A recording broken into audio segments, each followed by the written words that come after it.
Nah, Mhm. ini kan jadi padahal kemudian saya berpikir, loh kan untuk menjadi calon apa, wali kota, gubernur, sampai presiden kan ijazahnya cukup SMA. Kan gitu sebenarnya nggak Mhm. perlu pakai pakai gelar sarjana dan sebagainya. Ini yang menurut saya kemudian eh, justru malah penjelasan dari UGM itu menimbulkan tanda tanya buat kita semua gitu. Iya, jadi kalau menurut saya, yang pertama itu soal Bung Rocky tadi, itu Hmm, aneh betul ya.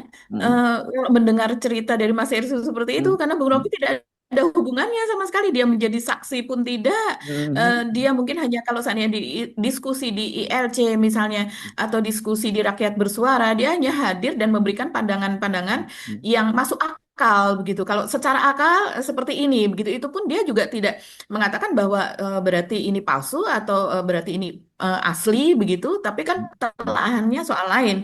Jadi aneh banget kalau seandainya Bung Rocky itu mendapatkan intimidasi di UGM karena apa? Tidak Karena intimidasi lah, tapi diganggu lah, itulah kira-kira. ya, ya itu termasuk intimidasi, Oh, Mas Erso, yang intimidasi. disuruh Hmm. Hmm. disuruh apa Pindah. berpindah karena Hmm. akan dipakai rapat. Hmm. Itu kan ruangan Hmm. besar Hmm. sekali. Yang Hmm. rapat berapa orang Hmm. dari Dua puluh pihak ribu, apa 20.000, UGM kok gitu. hilang nolnya 3. Iya, Ya. bahkan ruangan itu pun tidak muat begitu ya. Nah, sekarang berarti kalau dalam hal ini, sorry to say, kita harus, kalau saya pribadi mengatakan UGM kalah ya dari universitas-universitas lain. Karena kalau saya mengikuti perjalanan dari Bung Rocky itu kan dia dari satu universitas ke universitas Oh yang iya. lain, Hmm.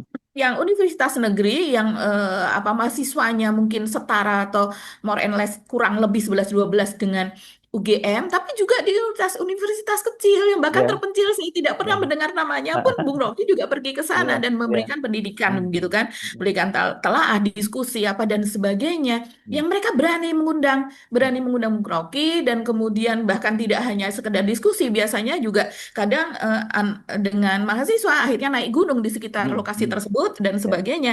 Mereka akrab-akrab saja dan tidak takut terlihat untuk akrab dengan Rocky Gerung gitu. Hmm. Tapi kenapa di situ UGM kok jadi Hmm. kesannya jadi agak represif, dan itu menunjukkan Ya. kalau represif mungkin sepertinya ada di atas posisi UGM, tapi kalau dalam hal ini sepertinya ketakutan ya.